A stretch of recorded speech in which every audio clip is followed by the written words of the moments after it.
Diana, o nome ecoava na sala de reuniões silenciosa, um sussurro de poder antes da tempestade.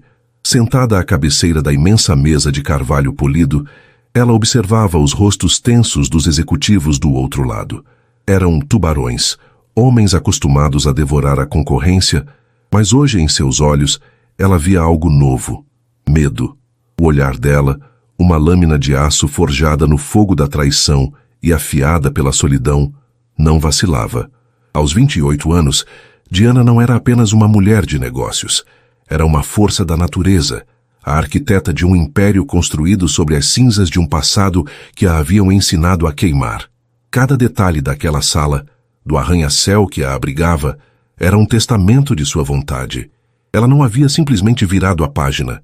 Ela havia reescrito o livro inteiro, e agora estava prestes a apresentar o capítulo final para o homem que, 9 anos antes, a havia julgado como um erro de cálculo sem valor. Se a história de Diana e a promessa silenciosa que ela fez diante da maior traição já tocou seu coração, deixe o seu gostei, para eu saber que você está torcendo por ela. Aproveita, se inscreve aqui no Histórias que Prendem Você para não perder nenhum capítulo desta jornada de justiça e superação. E deixe seu nome nos comentários.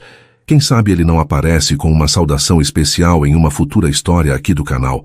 Queremos compartilhar narrativas que arrepiam a alma e mostram que a verdadeira força de uma mulher pode construir um império sobre as cinzas da dor. 9 anos antes, o ar da noite em São Paulo vibrava com uma energia que Diana, aos 19 anos, absorvia como uma esponja. As luzes da cidade, vistas do 30º andar do edifício V-Construct, pareciam um tapete de diamantes estendido aos seus pés. Mas a verdadeira constelação, para ela, estava ali dentro daquela sala de projetos, ao lado de Vicente. Aos 32 anos, ele era o sol em torno do qual o universo da construção civil parecia girar. Um magnata de presença imponente, com um sorriso que podia desarmar investidores e um olhar que prometia mundos. Diana era mais do que uma estagiária. Era um prodígio. Suas notas na faculdade de arquitetura eram lendárias, mas era sua visão que a diferenciava. Ela não via apenas prédios, via ecossistemas, sonhava com estruturas que respiravam, que se integravam à natureza em vez de dominá-la. E Vicente, para sua surpresa e deleite, parecia enxergar essa genialidade. Você tem uma mente que vale ouro, Diana, ele dissera certa noite, enquanto analisavam a maquete de um novo complexo residencial.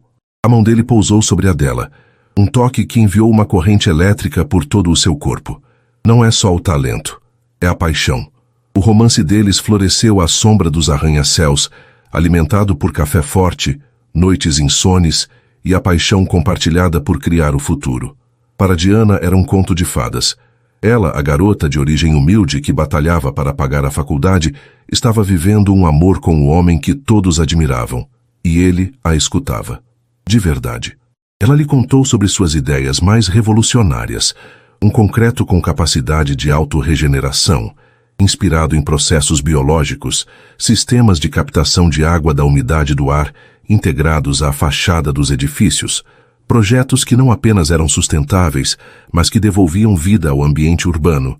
Vicente a ouvia com uma intensidade que a fazia se sentir a mulher mais importante do mundo. Ele anotava, fazia perguntas, seus olhos brilhando com uma ambição que ela, em sua inocência apaixonada, confundia com admiração por ela. Ele via de fato o valor em suas ideias, mas seu cérebro calculista já as catalogava não como criações de uma parceira, mas como ativos para seu próprio império. Para ele, o mundo era um tabuleiro de xadrez, e cada pessoa uma peça a ser movida para sua vitória final. Diana, com seu brilho e sua entrega, era sua rainha, a peça mais poderosa que ele moveria para dar o cheque-mate em seus concorrentes. A paixão avassaladora dos dois não tardou a transbordar os limites da sala de projetos. E em uma manhã de primavera, o mundo de Diana mudou para sempre. 2 traços azuis num teste de farmácia. Pânico, seguido por uma onda de esperança trêmula. Um filho de Vicente, o fruto do amor deles. Ela imaginou contar a ele, a surpresa em seu rosto se transformando em alegria. Eles construiriam uma família, assim como construíam edifícios. Seria o alicerce mais forte de todos. Ela escolheu o momento com cuidado. Um jantar no apartamento dele, com a cidade cintilando lá fora. Ele estava exultante por ter fechado um contrato milionário. Um projeto que, Diana sabia, tinha o embrião de uma de suas ideias sustentáveis. Vicente, eu preciso te contar uma coisa. Ela começou, a voz um pouco instável, as mãos suando. É algo maravilhoso. Algo que vai mudar nossas vidas. Ele a olhou, o sorriso de negócios ainda nos lábios. Diga, meu bem. Conseguiu resolver aquela equação para a fundação do novo centro comercial? Não, é mais pessoal. Ela respirou fundo. Eu estou grávida. Nós vamos ter um filho. O silêncio que se seguiu foi mais ensurdecedor do que qualquer som que Diana já ouvira. O sorriso de Vicente não desapareceu, mas congelou, transformando-se em uma máscara de gesso. Seus olhos, antes quentes, tornaram-se duas lascas de gelo. Ele se levantou, caminhou até a janela e ficou de costas para ela, observando a cidade que pretendia conquistar. O narrador onisciente penetra a mente de Vicente. Um filho. Agora. Um obstáculo. Um erro de cálculo monumental. Uma âncora no momento exato em que seu navio se preparava para navegar em velocidade máxima. Um processo. Um escândalo. A família dele, os investidores. Inaceitável. Quando ele se virou, era um estranho. Aquele não era o homem que segurara sua mão sobre a maquete que sussurrara promessas em seu ouvido. Aquele era o magnata, o predador corporativo. Diana, nós precisamos ser realistas, ele disse, a voz fria e cortante como um bisturi. Uma criança, neste momento, é inviável. Para mim e, sejamos honestos, para você. Você é uma estagiária. Mal começou a vida. O coração de Diana se partiu em 1000 pedaços. Inviável? Vicente, é o nosso filho. Eu pensei que nós foi um erro de julgamento da minha parte. Ele a interrompeu, a crueldade em sua voz a atingindo como um soco. Eu me deixei levar. Você é talentosa, não nego, mas isso é uma complicação que não posso permitir. Nos dias que se seguiram, o mundo de Diana desabou. Vicente a convocou para uma reunião em seu escritório. Ela, com uma última fagulha de esperança, pensou que ele havia reconsiderado. Em vez disso, encontrou-o acompanhado por um advogado de rosto impassível. Diana, Vicente começou sem rodeios, como quem discute os termos de um contrato. O seu estágio na V-Construct está encerrado. Por razões óbvias, sua presença aqui se tornou insustentável. As palavras a deixaram sem ar. Você está me demitindo? Porque eu estou grávida? Estou terminando um contrato de estágio que não estava performando como o esperado. Ele mentiu sem piscar.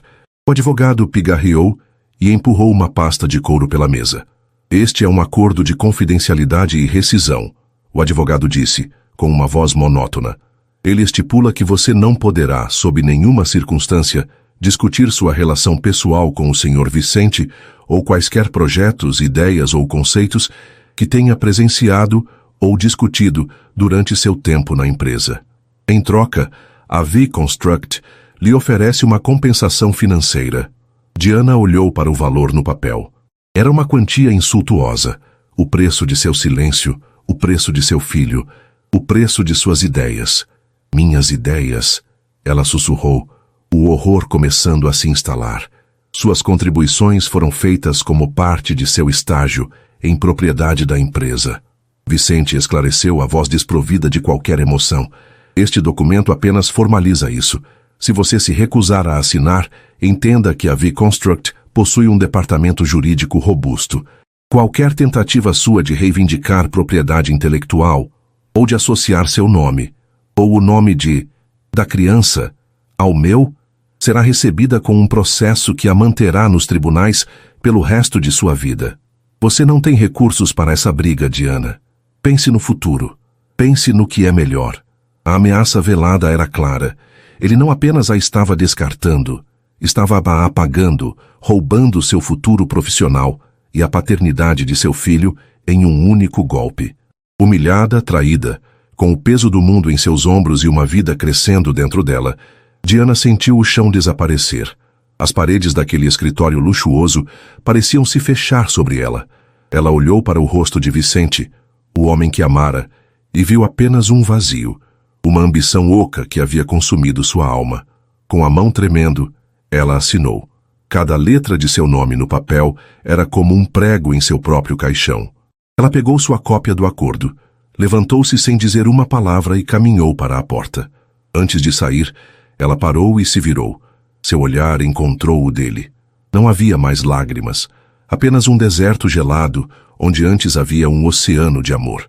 Ela não disse nada. Não precisava. Naquele silêncio, uma promessa nasceu. Uma promessa silenciosa, feita não para ele, mas para si mesma e para a pequena vida que carregava. Você pode me tirar tudo, ela pensou, a mão instintivamente pousando sobre o ventre ainda plano. Você pode roubar minhas ideias e negar nosso filho, mas um dia eu vou construir algo tão grande e tão verdadeiro que seu império de mentiras parecerá um castelo de areia. E eu não vou precisar derrubá-lo. O mundo verá o valor que você descartou, e essa será a sua ruína. Ao sair do prédio da V-Construct e ser engolida pela indiferença da metrópole, Diana não era mais a estagiária sonhadora. Era uma mulher em guerra. Uma guerra que ela ainda não sabia como, mas que jurou com cada fibra de seu ser que iria vencer.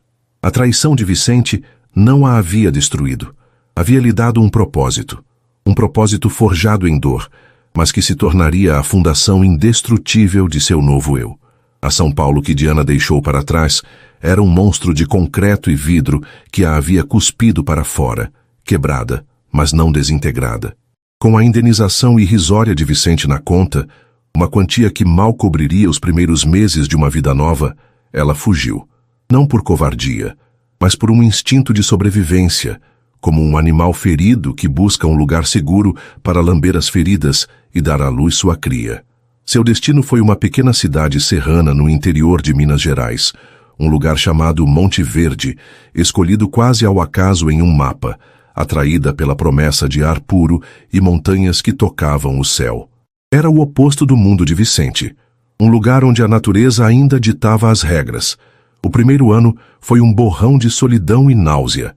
Ela alugou um quarto minúsculo nos fundos da casa de uma senhora viúva, Dona Elvira, uma mulher de poucas palavras e olhos gentis que não fazia perguntas.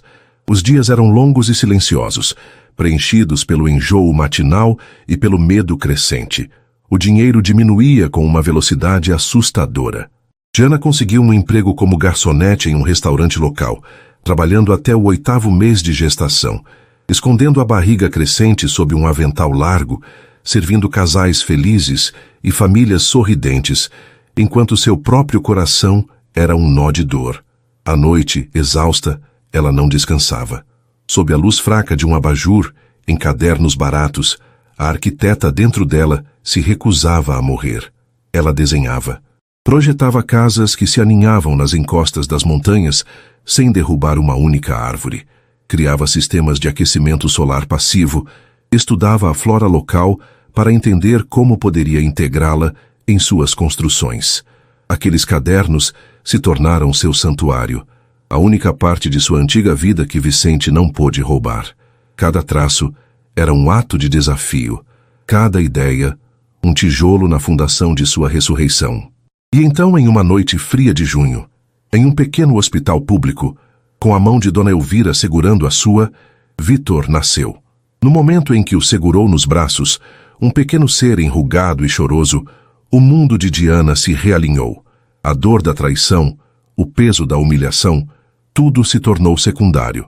Aquele menino, com os olhos escuros e curiosos que já pareciam carregar uma sabedoria ancestral, era seu norte, seu propósito, seu porquê. Ele não era a prova de um erro, era a personificação de sua força. Olhando para ele, Diana refez sua promessa silenciosa. Não era mais apenas sobre provar seu valor para Vicente. Era sobre construir um mundo digno para seu filho. Os anos seguintes foram uma maratona de sacrifícios. Diana trabalhava em 2, às vezes 3 empregos. Era garçonete, recepcionista de uma pousada e fazia desenhos técnicos para um engenheiro local, um senhor rabugento que pagava pouco, mas que, sem saber, a mantinha conectada à sua paixão. Cada centavo era contado. As roupas de Vitor eram compradas em brechós, Os brinquedos eram feitos de madeira e retalhos que ela mesma criava. Mas em seu pequeno mundo não faltava amor. Diana lia para Vitor todas as noites. Não contos de fadas com príncipes e castelos, mas histórias sobre grandes inventores, sobre a natureza, sobre estrelas e planetas. Ela o ensinou a ver o mundo não como ele era, mas como ele poderia ser. Quando Vitor tinha 4 anos, um pequeno desastre ecológico atingiu a cidade. Chuvas fortes causaram um deslizamento de terra que soterrou a horta comunitária, a principal fonte de vegetais frescos para muitas famílias de baixa renda. A prefeitura, com recursos limitados, falou em meses para recuperar a área. Foi nesse momento que algo dentro de Diana se acendeu. Ela passou uma noite inteira em claro, não com raiva, mas com um propósito febril. Na manhã seguinte, com Vitor pela mão, ela foi à reunião da comunidade. Com uma eloquência nascida da convicção, ela apresentou seu plano. Não era apenas um projeto de reconstrução, era uma reinvenção. Usando seus conhecimentos, ela desenhou um novo sistema de terraços para a encosta, inspirado em antigas técnicas incas, para prevenir futuros deslizamentos. Projetou um sistema de irrigação por gotejamento alimentado por captação de água da chuva e um pequeno biodigestor para transformar o lixo orgânico da comunidade em adubo e gás de cozinha. As pessoas a olharam com ceticismo. Quem era aquela jovem mãe solteira para lhes dizer como reconstruir algo que sempre existiu? Foi então que um homem se levantou. Era o Sr. Manuel, um mestre de obras aposentado, conhecido na cidade por sua habilidade com madeira e seu temperamento honesto. Eu não entendo metade das palavras que essa moça usou, ele disse com sua voz grave, mas eu entendo de terra e de água. E o que ela desenhou aqui? Ele apontou para os esboços de Diana. Isso faz sentido. Isso respeita a montanha. Eu vou ajudar. De graça. A validação de Sr. Manuel foi o catalisador. Outros se voluntariaram. Diana, pela primeira vez desde que fora expulsa da V-Construct, estava liderando. Ela coordenava, ensinava, sujava as mãos de terra ao lado dos outros moradores. Vitor, com seu pequeno regador, ajudava a molhar as mudas, os olhos brilhando de orgulho ao ver sua mãe transformar um desastre em um milagre. Em 2 meses, a horta não apenas estava de pé, como era mais produtiva e segura do que nunca. O projeto virou notícia em um jornal regional. O título era A Arquiteta que Reconstrói com a Natureza. Aquela pequena vitória foi a semente da Aeterna. Diana usou a matéria de jornal para conseguir um pequeno empréstimo no banco. Com o dinheiro, ela e Sr. Manuel, que se tornara seu primeiro funcionário e mentor prático, alugaram uma pequena garagem e a transformaram em um escritório. Ela registrou o nome Aeterna Construções Sustentáveis. Aeterna, como o legado que ela queria construir. Eterno, como o amor por seu filho. O começo foi modesto. Pequenas reformas, a construção de um deck para uma pousada, o projeto de uma casa para um casal de professores que se encantara com sua filosofia. Diana não comprometia seus princípios. Ela pagava salários justos, buscava fornecedores locais e materiais reciclados, e cada projeto tinha que ter um impacto positivo no ambiente e na comunidade. Enquanto a V-Construct de Vicente erguia gigantes de concreto que sufocavam a paisagem urbana, a Eterna de Diana criava estruturas que pareciam brotar da terra, em harmonia com o que as cercava. A relação entre mãe e filho era o centro de tudo. Para Vitor, o canteiro de obras era um parquinho fascinante. Ele não via a poeira e o barulho, mas a mágica. Mamãe, por que a gente usa esse vidro e não o outro? Ele perguntou uma vez aos 6 anos, apontando para as placas de vidro duplo que estavam sendo instaladas em uma casa. Diana se ajoelhou para ficar da altura dele, o capacete de segurança branco emoldurando seu rosto suado. Porque esse, meu filho, é como um cobertor. No frio ele não deixa o calor de dentro escapar. E no calor, não deixa o quente de fora entrar. Assim a casa não precisa gastar tanta energia para ficar quentinha ou fresquinha. A gente não luta contra o sol. A gente conversa com ele. Vitor absorvia tudo. Ele era um menino inteligente e observador, com a confiança da mãe no olhar. Ele sabia, de uma forma que as crianças sabem, que a história deles era diferente. Ele não tinha um pai presente, mas tinha uma mãe que era um universo inteiro.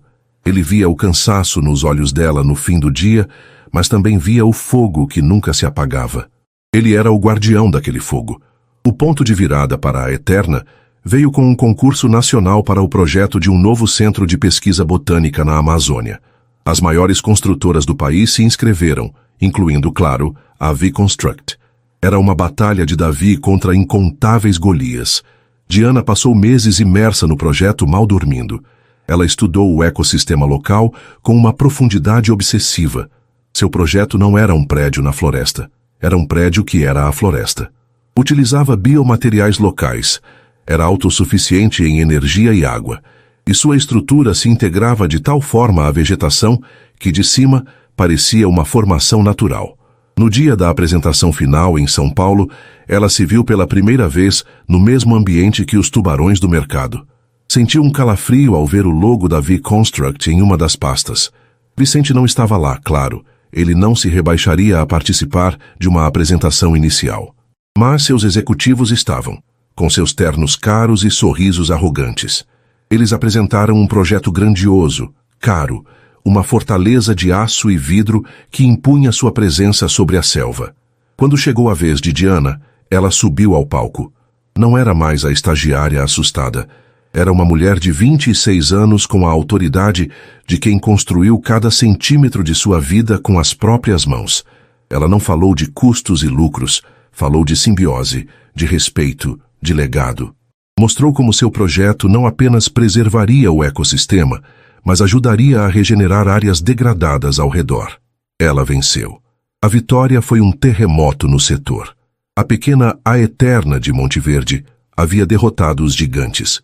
O telefone não parou de tocar. Investidores que antes a teriam ignorado, agora queriam uma reunião. Empresas internacionais queriam fazer parcerias. Diana, com a orientação de uma consultora financeira que contratou, foi estratégica. Ela não aceitou qualquer dinheiro. Escolheu parceiros que compartilhavam de sua visão ética. A Eterna cresceu exponencialmente, mas de forma orgânica, fiel aos seus princípios. Os 2 anos seguintes foram vertiginosos. A Eterna abriu escritórios em outras cidades, depois em outros países. Os projetos se tornaram maiores, mais ambiciosos.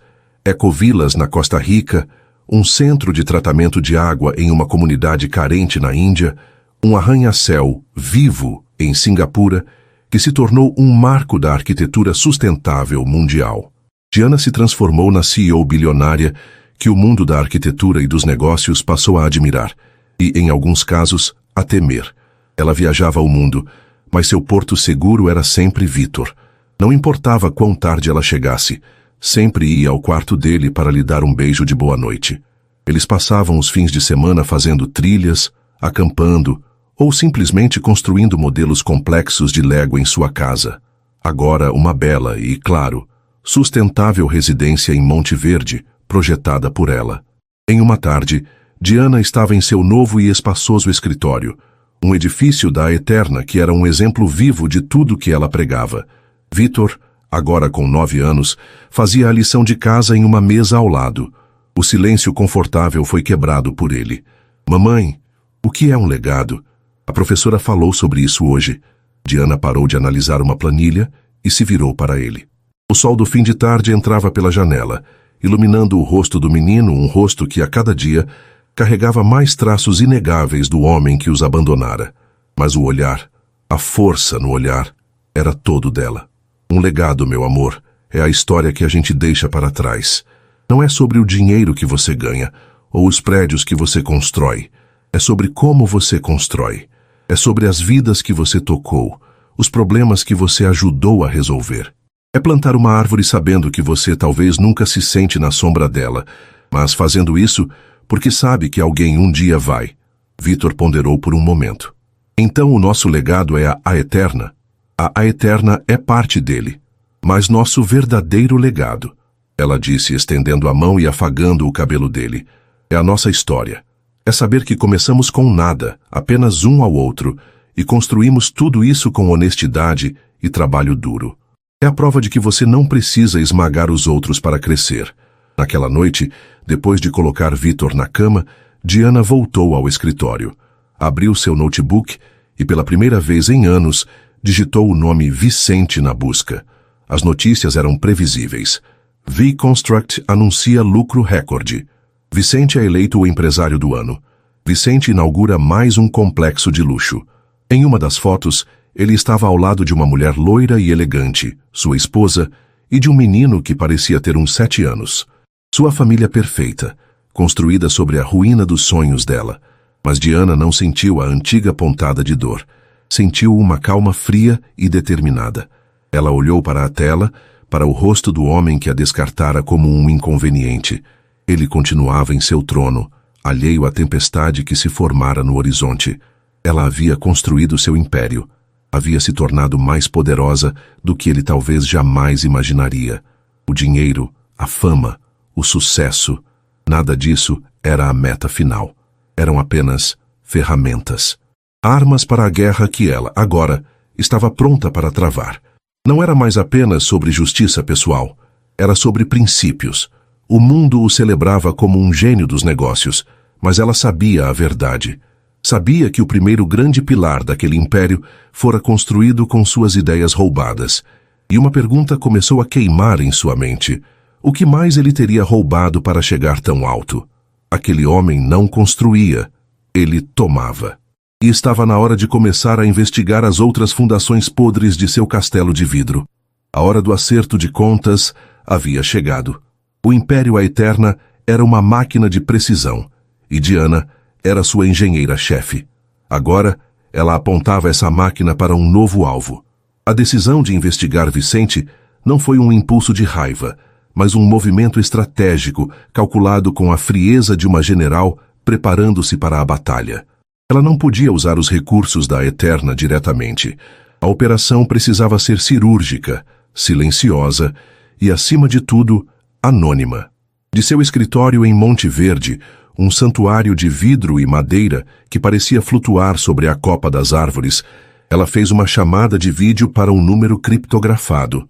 Do outro lado da tela, surgiu o rosto de Cássio Moreira, um homem na casa dos 50 anos cujo terno impecável não conseguia esconder a aura de quem estava acostumado a navegar nas águas turvas dos segredos corporativos.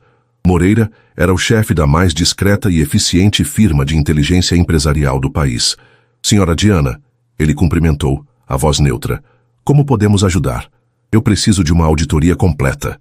A mais profunda que o seu time já fez, disse Diana, seu tom não deixando espaço para dúvidas. O alvo é a V-Construct e seu fundador, Vicente de Almeida. Quero tudo: balanços financeiros, registros de projetos, litígios passados, parceiros, inimigos. Tratem isso como a fase de preparação para a mais hostil das aquisições. Discrição é o pilar desta operação. Meu nome não pode, em hipótese alguma, ser associado a isso. Moreira apenas assentiu. Entendido. Há alguma área específica na qual devamos concentrar nossos esforços iniciais? Diana pensou por um instante, sua mente voltando para as ideias que ela, em sua ingenuidade, dera de presente a Vicente.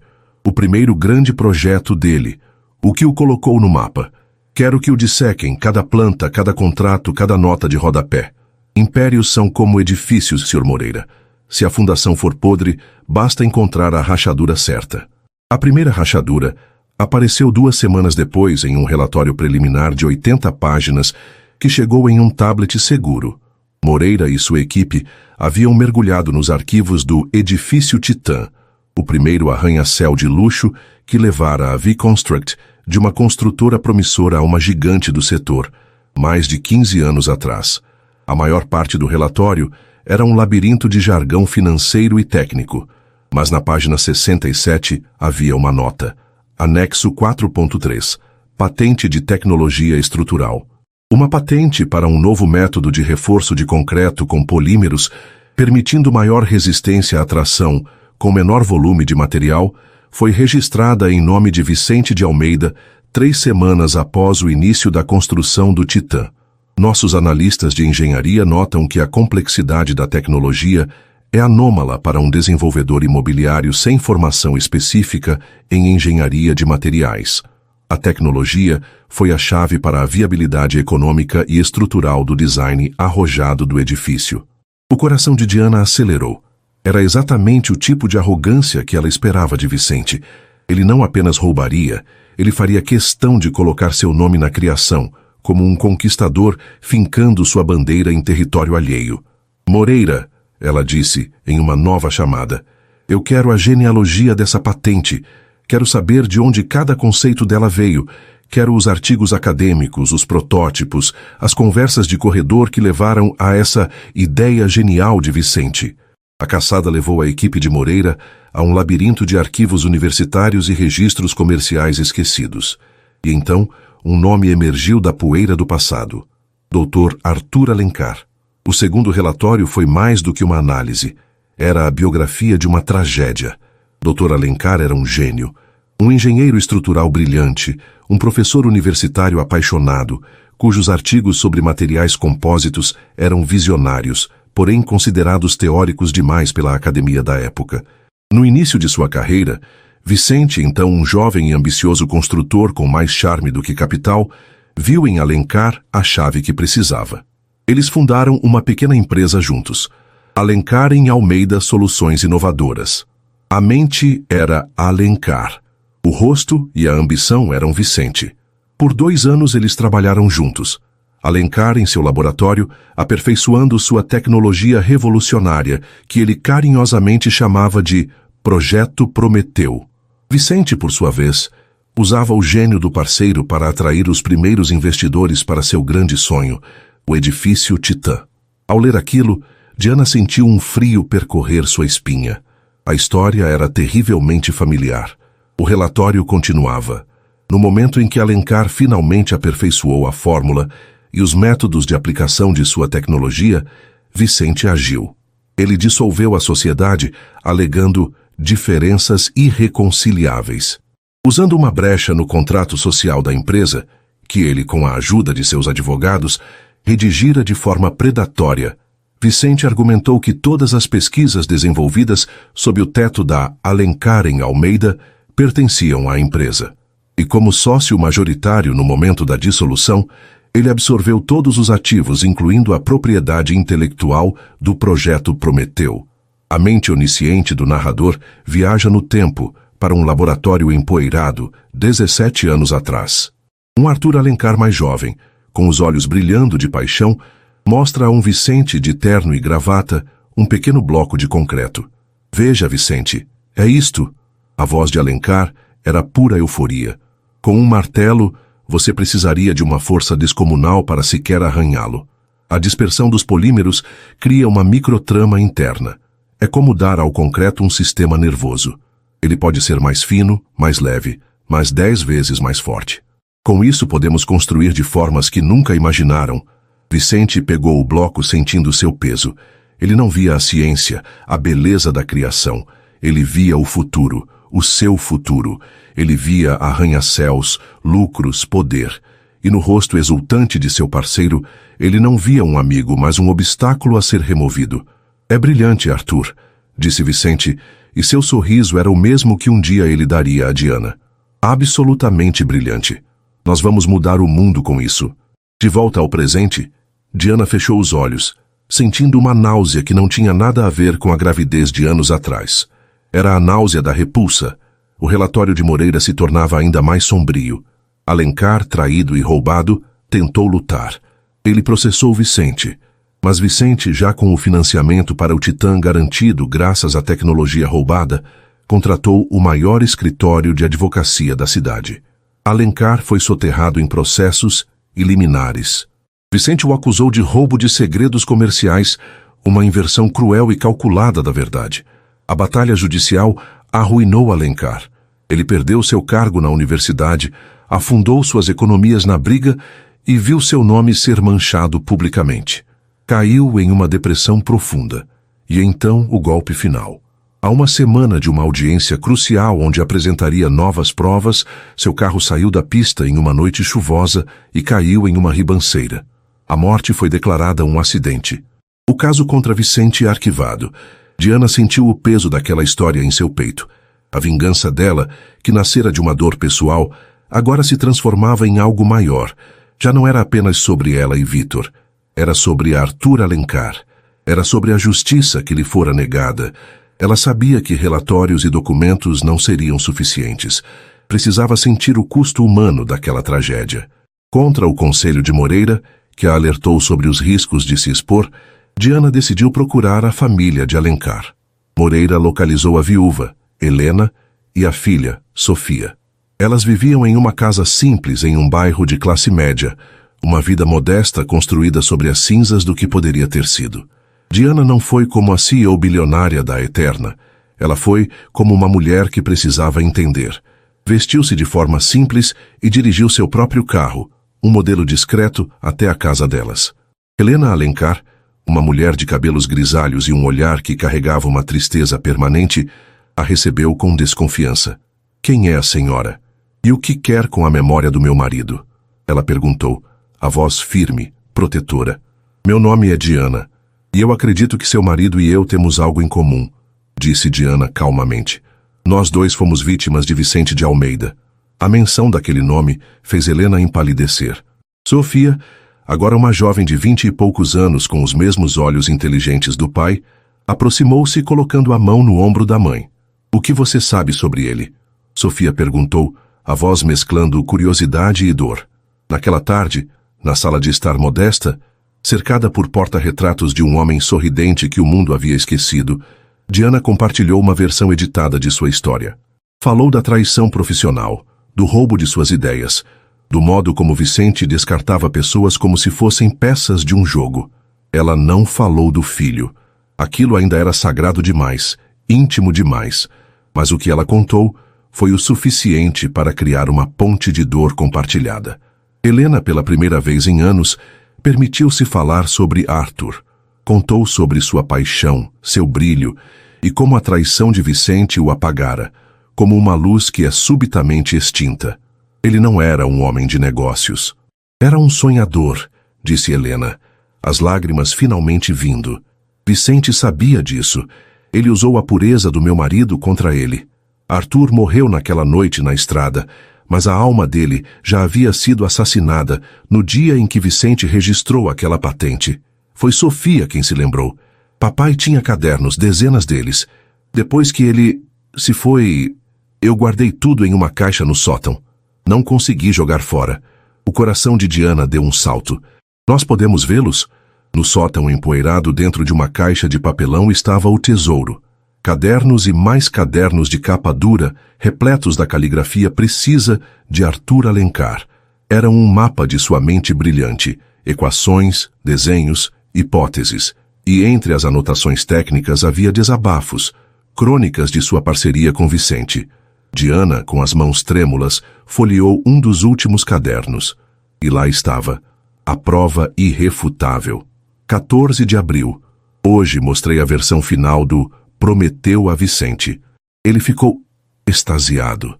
Disse que éramos como os deuses do Olimpo, trazendo o fogo para os mortais.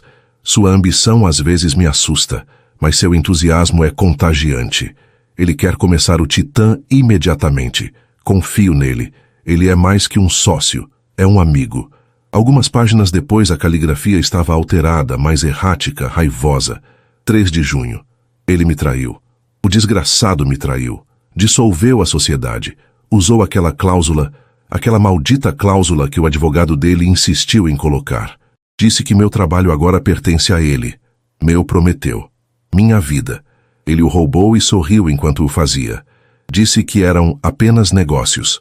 E a última anotação, datada de 2 dias antes do acidente, 18 de setembro. O advogado disse que temos uma chance.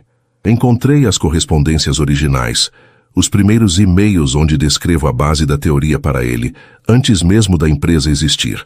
É a prova de que a ideia era minha, apenas minha.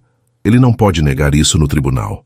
Pela primeira vez em meses, sinto uma fagulha de esperança. Pela Helena, pela Sofia. Eu vou lutar. Diana fechou o caderno. O ar no sótão parecia pesado com a injustiça. Aquela não era apenas a prova que ela precisava. Era o testamento de um homem bom destruído pela ganância. Ela olhou para Helena e Sofia, cujos rostos estavam banhados em lágrimas silenciosas. Vicente não construiu um império, disse Diana, a voz baixa, mas vibrando com uma intensidade de aço. Ele o construiu sobre a tumba do seu marido. E a fundação de tudo o que ele tem, de cada torre, de cada contrato bilionário, é esta tecnologia. A tecnologia do Dr. Alencar. Ela sabia o que tinha que fazer. Não seria uma vingança barulhenta e explosiva. Seria uma demolição. Ela usaria as próprias ferramentas de Vicente. A lei, o mercado, a estratégia corporativa, contra ele. De volta ao seu santuário em Monte Verde, Diana espalhou as cópias dos cadernos de Alencar sobre sua mesa. Ao lado, o relatório de Moreira, que agora incluía um detalhe crucial. Sua equipe de especialistas havia confirmado que mais de 70% das patentes subsequentes da V-Construct, as que garantiam seus projetos mais lucrativos, eram meras derivações ou melhorias da tecnologia original de Alencar. O império de Vicente não tinha apenas uma fundação podre. A casa inteira era construída com material roubado. O segredo sombrio estava revelado. A arma estava em suas mãos. Ela olhou para uma foto de Vitor na sua mesa, sorrindo, sem o peso do passado nos ombros. Ela estava fazendo aquilo para proteger o futuro dele, para lhe ensinar que a verdade e a justiça, não importava o quão demorassem, sempre encontravam um caminho. E estava fazendo por Arthur, Helena e Sofia Alencar. Diana pegou o telefone e ligou para seu diretor jurídico, um dos advogados mais temidos do mundo corporativo que ela recrutara pessoalmente. Marcos, está na hora, disse ela, a voz ressoando com um poder absoluto. Prepare a equipe. Vamos iniciar uma aquisição hostil. O alvo é a Infratech Solutions. Marcos ficou em silêncio por um segundo, surpreso. A Infratech? Mas essa é a principal fornecedora de componentes patenteados para a V-Construct. Atacar a Infratech é declarar guerra direta a Vicente de Almeida. Um sorriso fino e perigoso tocou os lábios de Diana. Eu sei. A guerra não está sendo declarada, Marcos. O checkmate está apenas começando. A guerra começou não com um grito, mas com um bip. O som de uma notificação na tela do terminal da Bolsa de Valores, um alerta que se espalhou como um incêndio pela Faria Lima. A Eterna Construções Sustentáveis, gigante emergente do setor verde, lança oferta de aquisição hostil pela Infratech Solutions. A notícia era uma bomba. A Infratech não era uma empresa qualquer. Era a joia da coroa na cadeia de suprimentos da V-Construct, a detentora e desenvolvedora exclusiva das patentes de materiais avançados que davam aos projetos de Vicente sua vantagem competitiva. Atacar a Infratech era como cortar a horta do império de Vicente. Na cobertura do edifício V-Construct, Vicente de Almeida leu a notícia com um sorriso de desdém. Ele estava no topo do mundo, um rei em seu castelo de vidro, e não se preocupava com o zumbido de um mosquito. A Eterna? Ele perguntou ao seu diretor de operações, um homem servil chamado Queiroz. Aquela empresa de hippies que constroem casas na árvore. Ofereçam a eles um contrato para fazer o paisagismo de nosso próximo resort e mande-os brincar em outro lugar. A arrogância de Vicente era sua maior fraqueza. Ele via o mundo através das lentes de seu próprio poder, incapaz de conceber uma ameaça que não jogasse seu jogo sujo. Ele deu ordens para que seus advogados esmagassem a oferta, para que seu pessoal de relações públicas ridicularizasse a Eterna na imprensa financeira, pintando-os como idealistas ingênuos, tentando nadar com os tubarões. Mas o mosquito não foi embora. Pelo contrário, revelou-se um predador com presas de aço. A cada movimento agressivo da V-Construct, a Eterna respondia com uma precisão cirúrgica e um poder financeiro que chocou o mercado. Quando os advogados de Vicente tentaram uma liminar, a equipe jurídica de Diana, liderada pelo temido Marcos, a derrubou em questão de horas com uma contra-argumentação impecável. Quando a V-Construct tentou comprar ações da Infratech para bloquear a aquisição, descobriu que um fundo de investimento internacional, alinhado à Eterna, já havia silenciosamente adquirido uma posição estratégica. Diana não estava jogando xadrez. Ela estava virando o tabuleiro. Vicente sentiu a raiva começar a corroer sua compostura. Aquele ataque era bem financiado, brilhantemente executado e implacável. Ele estava perdendo o controle da narrativa e, pior, estava perdendo a confiança dos acionistas da Infratech, que começavam a ver a oferta generosa e a visão de futuro da Eterna com bons olhos. Quem, diabos, é o CEO desta empresa? Ele rosnou para Queiroz, batendo com o punho na mesa de mogno. Uma hora depois, um arquivo confidencial foi colocado em sua mesa. CEO e fundadora da Eterna.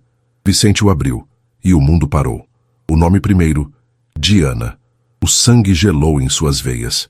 Não podia ser uma coincidência. Mas então ele viu a foto.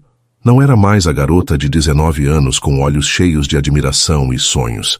Era o rosto de uma mulher de presença magnética e um olhar de aço polido, a mesma mulher que ele vira nos jornais de arquitetura e negócios, a visionária sustentável, que ele sempre ignorara como irrelevante. O choque inicial deu lugar a uma onda de fúria e descrença. A estagiária, a garota que ele descartara com um cheque e uma ameaça, a mãe de seu... Ele nem conseguia formular o pensamento. Aquela inconveniência do passado havia retornado, não como uma suplicante, mas como uma potência bilionária com um único objetivo: destruí-lo. Pat, é uma vingança mesquinha. Ele sibilou para a sala vazia, tentando se convencer. Tudo isso por causa de um romance de escritório que deu errado. Ele exigiu uma reunião. Imediatamente. Sua secretária conseguiu o contato através dos advogados de Diana. A resposta foi fria. A senhora Diana o encontrará amanhã às 15 horas, na suíte presidencial do Hotel Emiliano. Sozinhos. A escolha do local era uma demonstração de poder. Diana o estava convocando para seu território. No dia seguinte, Vicente entrou na suíte e a encontrou de pé, perto da janela panorâmica, observando a cidade que ele considerava sua. Ela se virou lentamente. Estava vestida com um terninho de corte impecável, o cabelo preso em um coque elegante. Estava mais bonita do que ele se lembrava, mas sua beleza era agora uma arma fria e afiada. Diana, ele disse, tentando injetar uma falsa cordialidade em sua voz. Vicente, ela respondeu, o tom neutro, como se cumprimentasse um fornecedor qualquer. Que bela surpresa! Ele começou gesticulando ao redor. Vejo que a vida a tratou bem. Todo este teatro é impressionante, mas não precisa ir tão longe. Se queria dinheiro, bastava ter pedido. Diana arqueou uma sobrancelha, um brilho de desprezo em seus olhos. Você sempre achou que tudo se resume a dinheiro, não é? É por isso que você nunca vai entender o que está acontecendo aqui. Então me explique. Ele explodiu, a máscara de civilidade caindo. O que é isso? Uma vingança por algo que aconteceu há 9 anos? Você guardou rancor por todo esse tempo? Por um erro de juventude? Ela deu um passo à frente e, pela primeira vez, ele sentiu um recuo instintivo. O poder que emanava dela era palpável. Primeiro, ela disse a voz baixa e cortante, não se atreva a chamar o que você fez de erro de juventude. Você era um homem de 32 anos que tomou uma decisão calculada para destruir uma garota de 19 que confiava em você. Chame pelo nome certo. Foi um ato de covardia predatória. E segundo, você superestima sua importância em minha vida pessoal. Minha vida é meu filho e meu trabalho. Você é apenas um item pendente na minha lista de negócios. Uma má fundação que precisa ser demolida para que algo mais forte possa ser construído.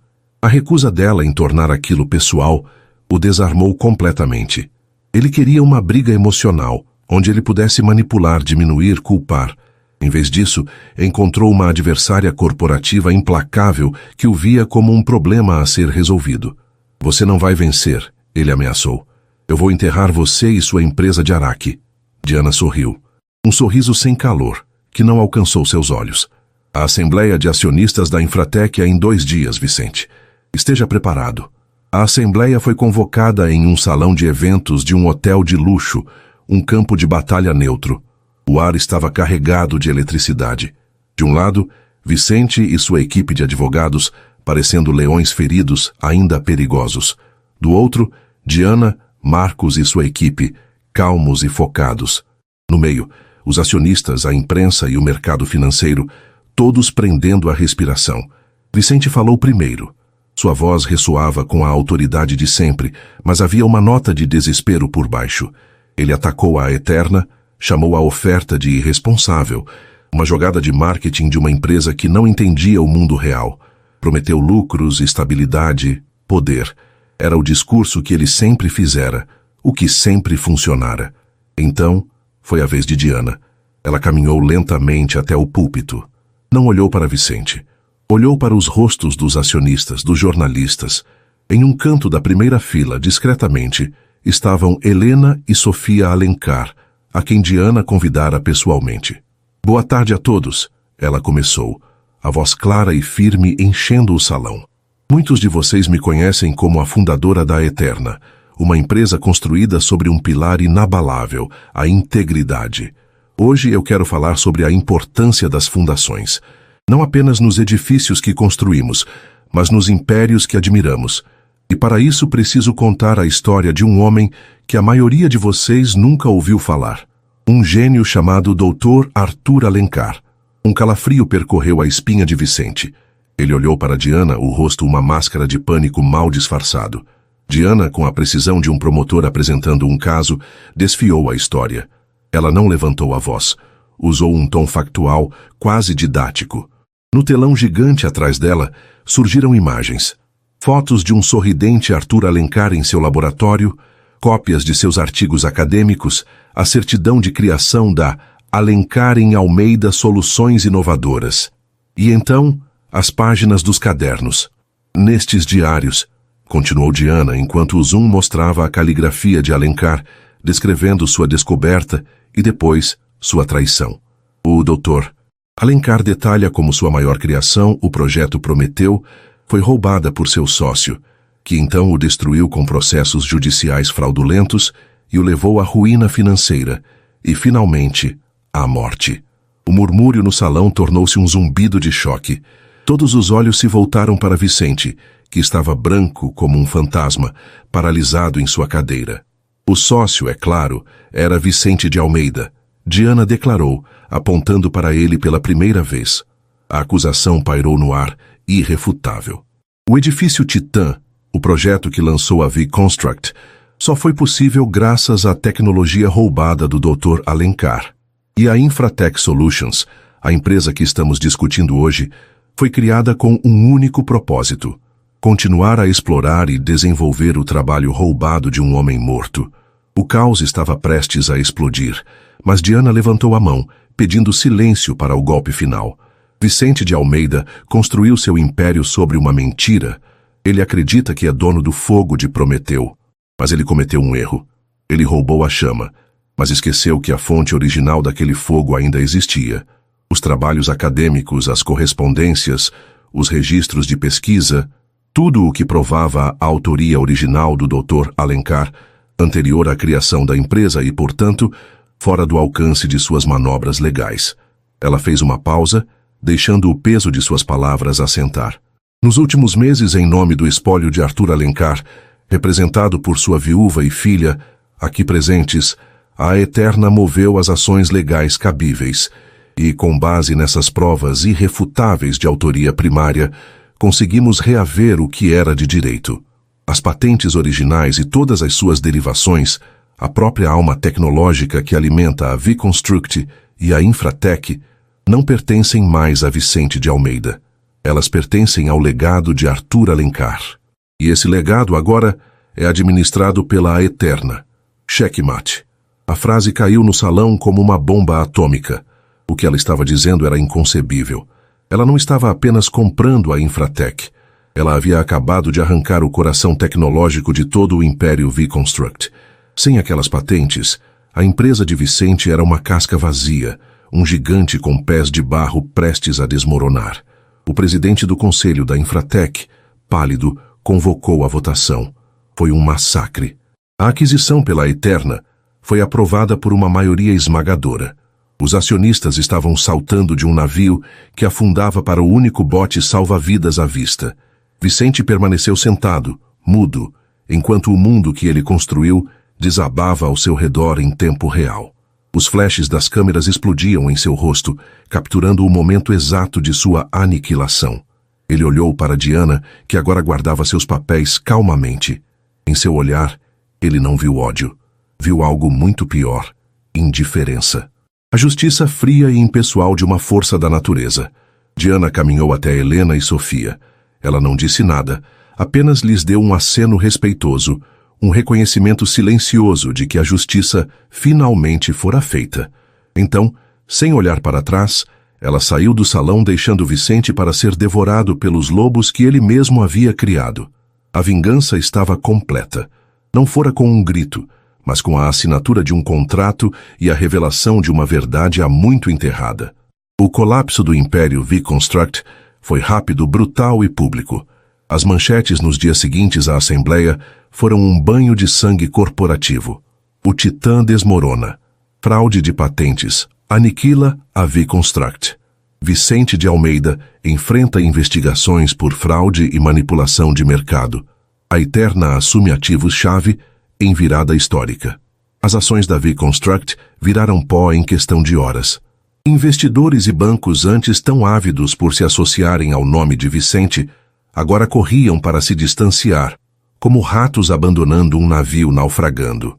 Para Vicente, o inferno foi precisamente como Diana planejara, frio, burocrático e desprovido de qualquer confronto dramático.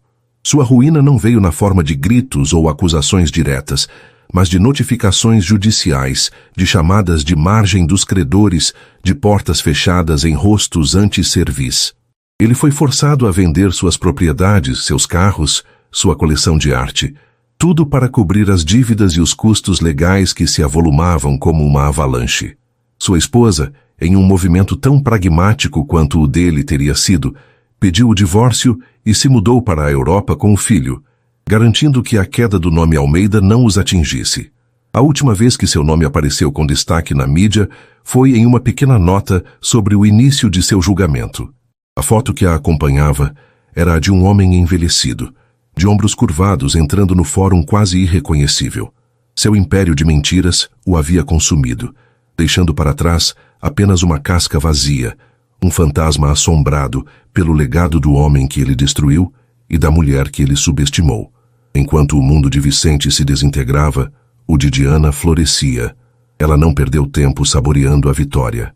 A vingança para ela nunca fora o destino final, fora apenas a remoção de um obstáculo, a limpeza de um terreno tóxico para que algo novo e saudável pudesse crescer.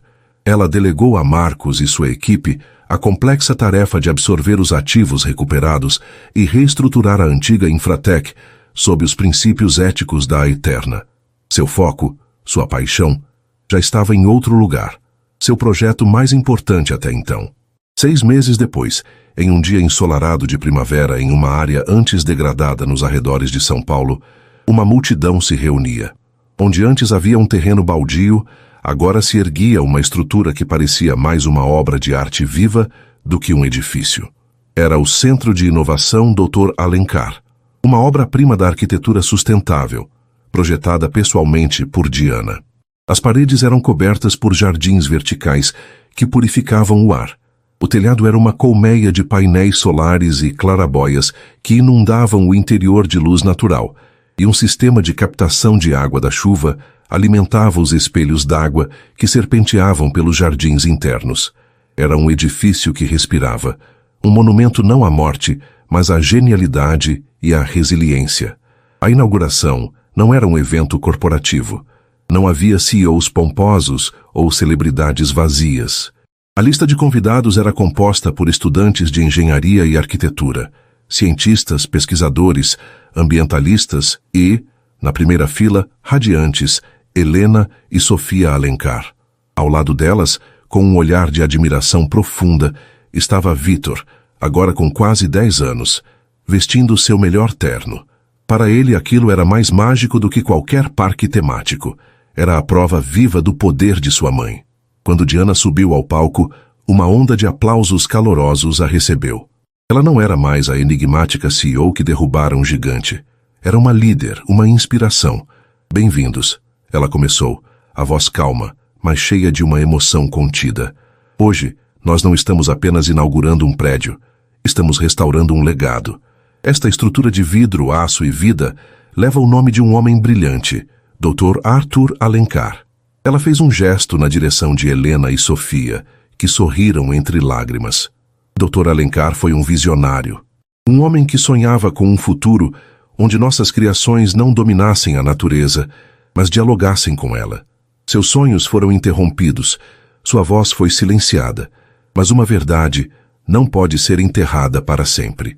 A verdade é como uma semente. Mesmo sob o concreto mais duro, ela encontrará uma rachadura para buscar a luz.